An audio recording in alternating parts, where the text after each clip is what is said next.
Assalamualaikum to everyone, my fellow friends, and to our beloved lecturer, Madam Siti Haja.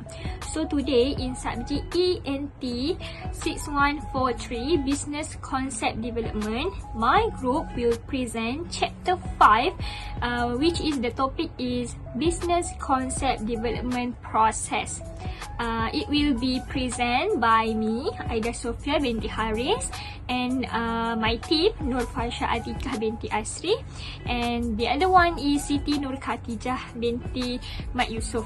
So I hope you guys can pay attention to our presentation today, because at the end of the presentation we will ask you guys about 2 or 3 questions to make sure you guys understand to what we are presenting to you guys today. Okay, so as you can see, this is the content that we will present today. Okay, so for the first time, of course, introduction, what is concept development and so on, and then the second one is the concept development process.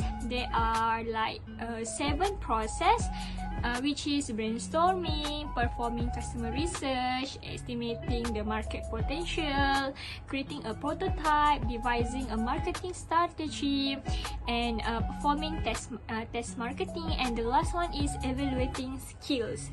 Okay, and then we will proceed to conclusions and the references. So before we go any deeper, we need to know what is concept development, what it is. Okay, so concept development is one of the steps in the new product development. Okay, this concept development is detailed version of idea, explain keeping in mind consumers' needs, and which section of customers can be target, who will buy this, and so on, which is some basis for concept development. Okay, it is a process to ensure how we want the customer to perceive our product or service in the market. So there can be many concepts for the product. Okay, and then we need to find out the best one which can strike customers' mind. So the concept should be simple, well articulated, and impressive enough to convince customers to buy it. So it means the whole process of concept development is to provide a convincing answer to the question, why should I buy this? So we need to answer the question in customers' minds, that why should I buy this product, why? So the simple example is Subway. There is a perception that Subway food is healthy and fresh. Their tagline says, eat fresh. So the concept developed was of healthy food, which is quite successful. So product concept should not be confused with the product image. Concept is what the marketers want the customer to think about the product, while image refers to what the consumer actually think about the product. So there can be a gap between the two of it. So now we will go to business concept development process. Okay, so it all starts with an idea, but it has to be a good one that solves a customer problem. So the first process is brainstorming for the next big idea. Okay, brainstorming is a popular method that creates a lot of ideas, while understanding that only 1 or 2 will be tested as a viable concept. There are also many brainstorming techniques, from mind mapping to storyboards to having everyone write down their ideas in 10 minutes or less. Okay, this type of brainstorming can be done in person or an online chat tool. Okay, the goal of this technique, this process brainstorming, is to get as many ideas as possible. So how to get a best brainstorming?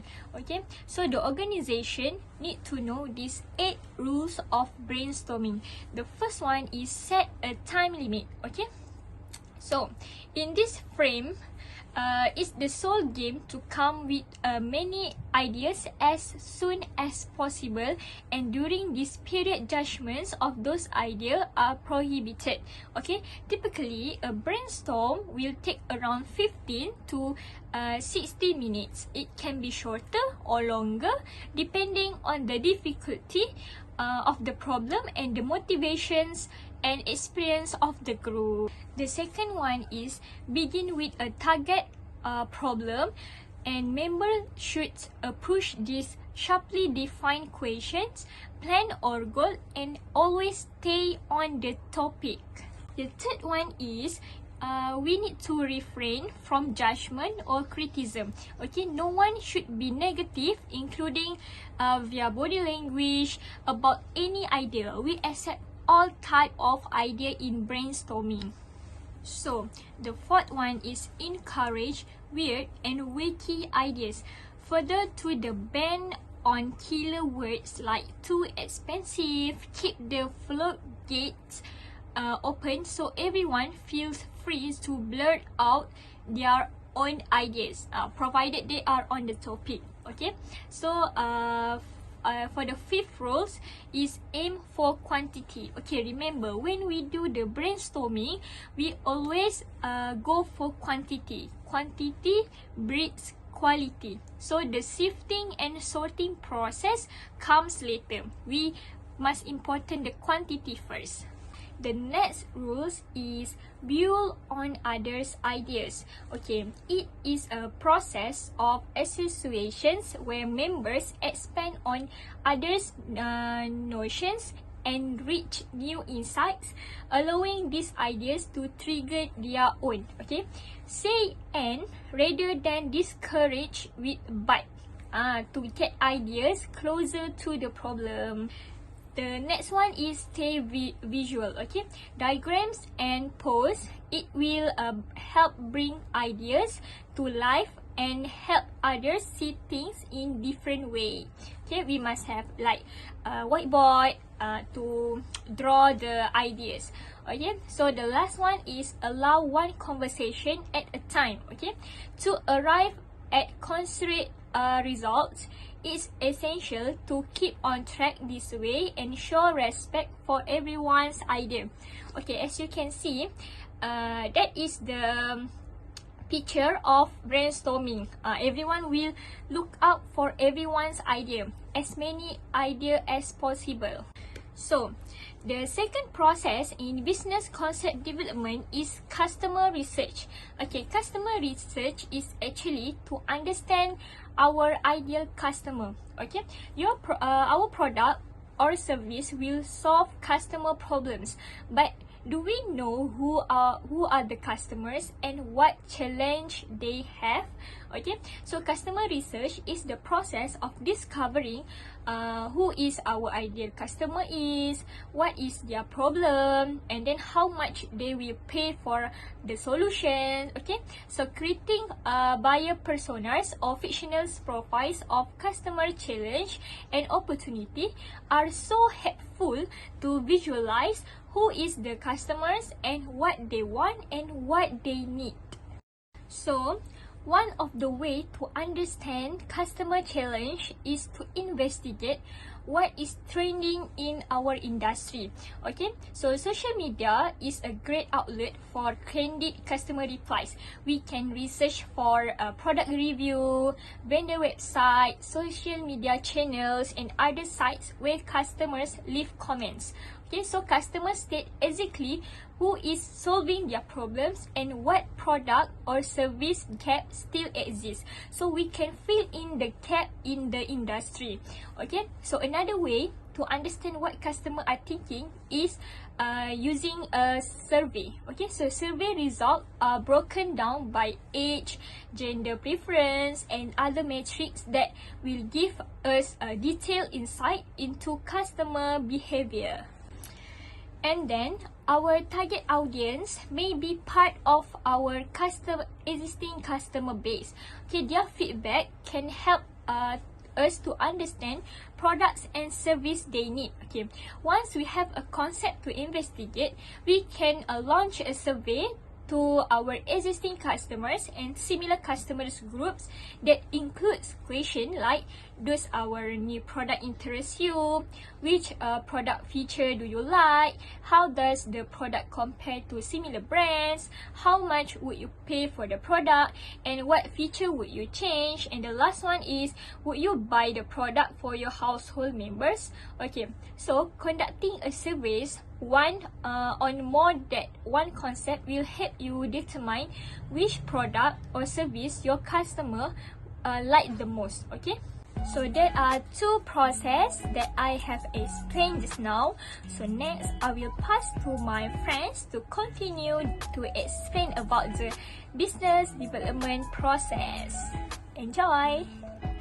Assalamualaikum warahmatullahi wabarakatuh. My name is Siti Khatijah Binti Yusof. My matrix number is I1910379. And for today, I will be presenting about estimating the market potential, creating a prototype, and also devising a market strategy. Okay, first of all, I will talk about estimating the market potential. Okay, there are 5 steps in this estimating the market potential. Okay, first of all is market size. Okay, the first and most important factor to consider while determining or estimating the market potential is the market size of your product. Okay, why? Because market size is the total market sales potential of all companies put together. So if I plan, let's say if I plan on launching a new soap or shampoo, then all the different companies such as P&G would be my competitors. Okay, and the combined sales of soaps, including branded and non-branded products, is my complete market size. If you look at consumer level, the market size is generally huge. Market size would be in millions or billions too, but as you go down to industrial level, market size can be anything from 1 lakh to 1,000 or even 100. Okay, if you were a dealer of industrial ball bearings, then all the companies which are in manufacturing are potentially your customers. So if you find out the number of industries in your region, that is the ideal market size which you can target when launching a new ball bearing product. Mind you, this is 100% market size. The market captured by you and who is going to be your future customer is a different story altogether. Okay, the best way to get market size is to contact local research agencies if it is a small business, and if it a large business, it is better to take market research data from companies like Nielsen or IMRB. Determination of market size is the first step to determine market potential. Okay, second is market growth rate. When you study market growth, you have to forecast based on the difference between product line extensions and a completely new concept in the market. Okay, for example, the PC market as compared to the laptop market or the smartphone market is declining. So if you are a company which makes PC, then you have to be aware that you are entering a declining market. Instead, if you have the potential, why not enter the laptop market or the smartphone market? Okay. This is because the ongoing trend in the industry is important as it can forecast the future of your product. Initially, books were all the rage, but now they have been replaced by e-book and there is hardly any need for the physical books, though people still love to read them. Okay, when you study market growth, you have to forecast based on the difference between line extensions and a completely new concept in the market. Samsung has the Samsung Galaxy series, which is a pioneer series in Samsung. Okay, naturally, whenever a new product line extension of Samsung Galaxy is launched, it will sell in the market. But will a new product line sell at the same pace? So the market growth rate is subjective and it depends on the type of product you are going to launch. Market growth rate can be determined by checking out the facts and figures of the last 5 years of the industry that you are in. Okay, many top websites will give you such data. In fact, even newspapers do frequent analysis of which are the industries that are growing and at what percentage. Today, if I were to enter the e-commerce industry, it will be a wise choice because the industry is growing by leaps and bounds. However, 10 years down the line, a new technology might be invented, which makes e-commerce buying obsolete. Okay, next is number 3 is profitability. Okay, if the business is going to give low profitability, the volumes need to be high, or if the business is going to give low volumes, then the profit needs to be higher. Okay, I will explain it about profitability. Okay, going back to the e-commerce example, many small businesses have a mixed feedback for e-commerce businesses. Okay, some say that the market is huge and there is a lot of potential, but others say that they have suffered huge losses because of the amount of packaging and the transport costs involved for shipping across country. Okay, these are both perspectives and both of them are correct. Okay, determining and forecasting your profitability is important to understand the market potential. If the business is going to give low profitability, then the volumes need to be high, or if the business is going to give low volumes, then the profit needs to be higher and higher. Okay, calculation of profitability to determine market potential can use 3 main elements. Okay, first of all, ROI, return on investment. Okay, ROS, return on sales. Okay, RONA, return on net assets. ROCE, return on capital employed. Okay, you can use any of the calculations mentioned above to calculate the likelihood of profitability and to determine how profitable the industry or product is going to be. Okay, next is number 4, competition. You need to know and understand the competition in an industry to determine the market potential for the product you are going to launch. Okay, competition. You need to know and understand the competition because if the industry has high competition, the entry barriers are going to be high, and at the same time, establishing yourself will require deep pockets. You might have to lower the price of your products even though you are giving higher value. This requires that you have enough money to take hits till the time competition leaves the market. Okay, this is exactly what happens when top brands enter industry which were dominated by smaller players. Today, small retailers are suffering under the brunt of large multinational sellers. Okay, nonetheless, this does not mean small businesses have stopped establishing themselves. They are using different strategies to attract customers to their business. One such strategy is good customer service, which is missing in large corporations. When competition is low, market awareness will be low as well. Okay, an example can be taken of industrial refrigeration products where the competition is low but the product knowledge is low as well. So your competitor is equally likely to influence the potential buyer as you are. Okay, differentiation will be minimal because there is no need of investing in differentiation. In such a market, the companies which actually differentiate literally dominate the market they are in.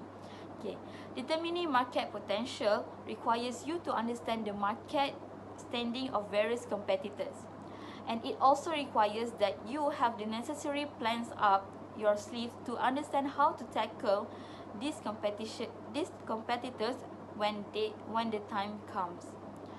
Okay. Lastly, number 5 is product and consumer type. Okay, the thing that you need to understand in product and consumer type is you have to make a product with a high demand in the market, something that will make a consumer needs that in their daily life. Okay, is your product a repeat buying product or one-time sale only? Is the above examples, soap and shampoo is a repeat buying product, but once you buy a refrigerator, I doubt you will need another for the next 10 years. Okay, so in your whole lifetime, you will buy 8 to 10 refrigerators at the max, but in a year, you are likely to buy 40 to 50 soaps individually. That's 300 to 400 soaps per individual in their livelihood. Okay, multiply that by a billion and you can understand the market potential of the soap industry. Okay, so how frequently is your product going to be bought again? Many toothpaste companies actively push the consumer to brush twice a day.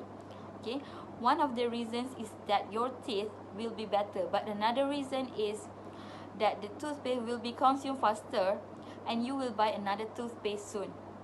Hence the push of brushing twice daily. Okay, is your product completely new in the market?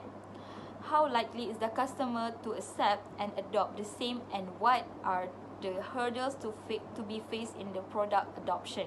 Okay, can you forecast them right now? Because that will help in determining market potential.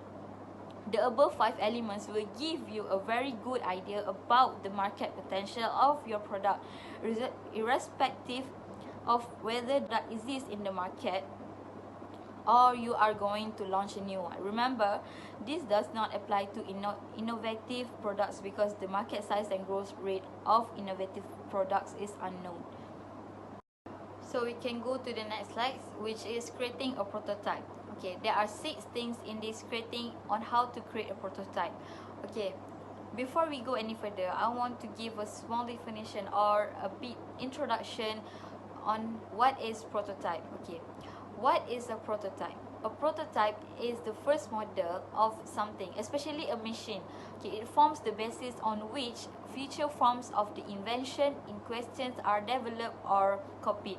For example, in software, the terms refers to a working example from which a new model or a new version of an existing product can be developed. Okay, why you need a prototype?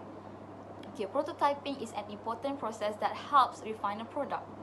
It gives designers the chance to research new alternatives and ways to build the product and to test the existing design to confirm a product's functionality before it goes into full production. Through the prototyping process, you can figure out what does and doesn't work in your designs and make adjustments as needed. Okay, so now you know what is prototype, and we can go through the creating on how to creating a prototype. Okay, first of all is prototype. You should begin by sketching out the product design. Okay, what does this mean? Okay, before building a prototype, while you can use a digital drawing program for this step, it can be more efficient to start on paper, so you can easily sort through multiple ideas through quick sketches. Okay, hand-drawn sketches may also come in handy if you ever need to defend your ownership of your intellectual property. Intellectual property advisor create IP advisors that sketches drawn by hand can carry more weight in court than electronically generated drawings. Okay. Number 3 is develop a virtual prototype. Okay, after your paper sketch is done, you need to create a digital sketch of your idea. This design should be much more detailed than your concept sketch, since it's the design you use to develop a prototype. Okay, AutoCAD, which can be used to create both 2D and 3D renderings, is a standard design tool for this purpose. A 3D rendering allows you to rotate and animate your virtual sketch. This allows you to visualize the product from all angles. This design should be much more detailed than your concept sketch, since it's the design you use to develop the prototype. If you don't have the skill for this yourself, you may want to consider hiring a professional graphic or prototype designer to help you with this step. Materials such as using fabric scraps to prototype the shape for a leather handbag design, for example. Okay, so they don't have to exactly true to your final product visions. Okay, this first physical prototype doesn't need to be perfect. It just needs to be presentable, so it can prove that your idea is possible. Okay, if you're creating an electronic product, you may want to make use of third-party programming libraries to save time on coding and image design. With the rapid expansion of 3D printing, a process that uses CAD designs from scanned or computer-made 3D models to layer material into a working prototype, you may want to consider 3D printing rather than building your prototype. Okay. The story of Sally Dune, crate of feather petals, okay, illustrates the advantage 3D printing has over traditional prototyping. By using 3D printing, Dune was able to prototype her product in a matter of hours, print the first prototype the same day on her at-home 3D printer, and make her first sale on Etsy the same day. Okay, what a great Sally Dune.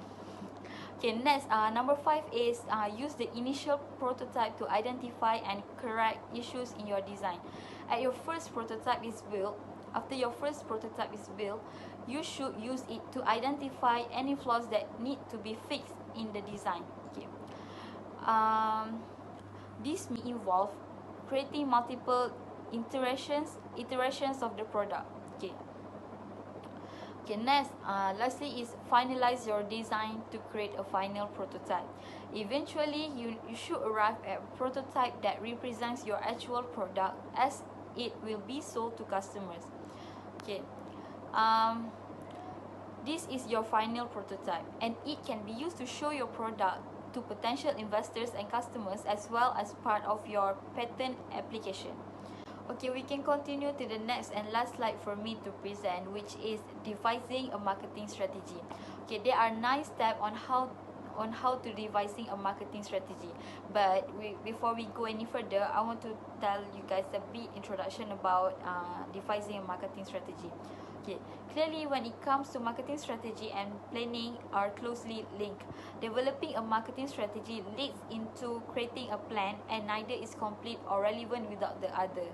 For both, it's necessary for a company to look both internally and externally, and you need to know your brand and your customers and come up with ways to connect the two. Okay. First of all, start with a goal. Okay, your marketing strategy should align with your overall business goals. Okay, what does this mean? Okay, it means although less measurable from an internal perspective, it can help you develop a central message for your marketing efforts. Okay.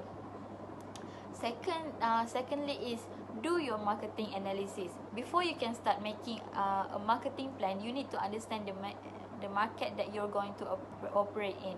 Marketing analysis are central to every step of this process. However, initially, you want to get a feeling for the current conditions, both internally and externally. Focus on your strength and weakness as a business, as well as how the market has been performing recently. Look for emerging and established trends and consider how you could take advantage of this. Similarly, try and highlight any challenges that you and your competitors have faced and could potentially face. Okay. Number 3 is know your customers. Okay. Your customers should be at the heart of everything. Okay. You do when you're in the planning stage. When you create a marketing strategy, you need to anticipate what their needs are and how you can meet them more effectively than your competitors. At this stage, you want to identify some of your target markets and take into account your customers' personas.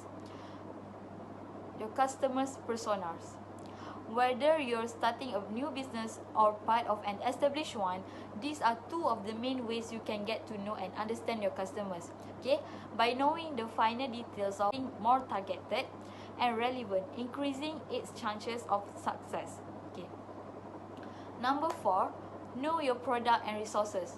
Okay, whether you have an established product or service or you are in the development stage, you need to understand of what you'll be offering your customers. Okay, whether your goal here is to understand your position in the market or industry. Okay, there is a fairly well established technique you can use at this stage, known as the 4P of the marketing mix. These 4 points are product, price, place, and promotion. Okay, here product, here you want to examine what is it that you provide to customers and what makes it unique. Okay, take into account how it meets the needs of your clients and whether there are any features you can add. Okay, next is price. As you might expect, okay, this refers to how much you charge for the product and how this compares to competitors. Okay, also think about how you can increase your market share through promotions and many more solutions. Okay, next, promotion. Where can you promote your product and what will appeal most to your audience? Okay, the question here. Okay, these are questions you need to consider alongside how such promotions tie into your brand identity. Okay, lastly of the 4 P's is place. Okay, finally, you need to consider where your product or service it is for customer to navigate this. Okay, think about. Okay, and who will distribute your product. Okay, place are the you need to find a place that will be strategic. Okay, that customers would come in without any doubt. Okay, the 4 P's can give you a firmer understanding of the products and resources you have available when it comes to marketing. Okay, number 5 is further define your objectives. Okay, you should already have some overall goals for your business as outlined in step 1. To achieve this goal, you're going to have to get strategy. You need to think about some of the objectives you can achieve along the way by reaching your overall aim. Okay, as with many of the points listed here, the exact objectives will depend a great deal on your specific business. Okay, however, examples include gaining new customers, okay, increasing sales on your conversion rates, increasing brand awareness and engagement, and also lastly, growing your emailing list. Okay, you want to put measurable goals besides this. Okay, for example, one objective could be adding 2,000 new subscribers to the email list by the end of the year. Okay, let's say, remember, there should be SMART goals: specific, measurable, achievable, relevant, and timely. SMART. Okay, SMART. S is for specific, M is for measurable, A is for achievable, R is for relevant, and T is for timely. You have to use that SMART to achieve your goals. Okay, next slide is going to be continuing for slide devising a marketing strategy, and this is number 6. Okay, number 6 is outline techniques. This will largely depend on your specific business and objectives, and there are a whole host of different methods and tools available that you can choose from. Okay, once you have outlined and defined your objectives, you want to think about some of the marketing techniques and channels available that can help achieve them. Okay, again, this will largely depend on your specific business and objectives. Okay, let's take the email subscription goal above as an example. You might want to think about techniques such as increasing website traffic through social media marketing. Similarly, you might want to develop your content strategy to have more subscription calls to action. You can then use marketing analytics to highlight what's currently driving your subscription rate. Okay, next is number 7. Number 7 is set a budget. You need to make sure that you have allocated enough money to achieve your goals without being wasteful. Okay, it's debatable whether this point should appear in your marketing strategy or marketing plan. However, wherever you include it is an essential part of the process. You need to make sure getting a marketing plan. This is a vital step when you're trying to create a marketing strategy. Here are some of the steps you need to take when creating one. Okay, first is outline how you will reach customers. Second is define how you create marketing materials. Okay, number 3 is plan how you will share those materials. Number 4, plan how you analyze its success. Okay, why? Because number 1 is outline how you will reach customers. There are many different forms of marketing that you can choose from. In your strategy document, you have outlined who your target customers are, as well as some customers personas. With this information, you need to decide how to reach prospective customers. Will you go with purely digital marketing or stick to more traditional means? How can you see direct or even marketing to reach the right people? These factors all need consideration. Okay. Number 2 is define how you create marketing materials. Okay. In this step, you need to assign who is responsible for creating what content. Okay, whether it's videos, whether it's a blog post, whether it's a print media, TV advertising, or other promotional material, there needs to be a clear plan in place. Okay, you will also need to make sure clear guidelines on branding, and how will you use social media to support your messaging. Will you rely on organic search and SEO, or will you use pay-per-click advertising? All of these questions and more need a definitive answer and plan. Okay, this is where you need to define your timelines and delivery dates. Okay. Number 4, lastly, plan how you analyze its success. Okay. What will a successful campaign look for? You hopefully already have your objective for your overall marketing strategy, so you then need to consider how to measure success with your specific marketing activity. Okay, there are all kinds of metrics you can use, but you need to outline this before your begin activities.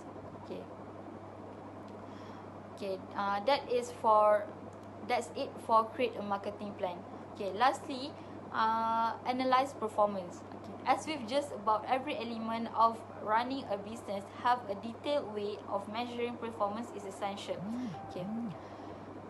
When you're developing marketing strategies, you need to take into account how you're going to assess the success of your campaigns. Okay, as well as things like web analytics, you can also gain insight into a variety of other factors related to your marketing. Okay. Ultimately, you need to use this data to assess and improve your marketing strategy. Hi, Assalamualaikum to my friends and Madam Jaja. My name is Fasya Atiqah Binti Asri.